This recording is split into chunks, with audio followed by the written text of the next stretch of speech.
തൃശൂർ മൂർക്കനിക്കരയിൽ വീടിന് തീപിടിച്ചു. മൂർക്കനിക്കര സ്വദേശി തങ്കമണിയുടെ വീടിനാണ് തീപിടിച്ചത്.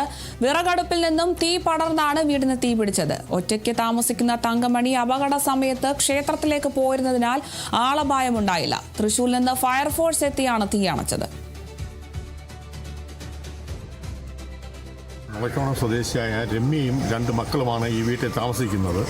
ഇവരുടെ ഭർത്താവ് 7-8 വർഷങ്ങൾക്ക് മുമ്പ് ഇവരിൽ നിന്നും തെറ്റി മറ്റ് ഒരു വീട്ടിലാണ് താമസം. ഇവർ ഈ അടുത്ത കാലത്താണ് ഈ വീട് വെച്ച് ഇവിടെ താമസമായത്. ഇന്ന് രാവിലെ രമ്യയുടെ മകൻ മൂത്ത കുട്ടി 13 വയസ്സുള്ള അലൻ വീടിൻ്റെ ഡോർ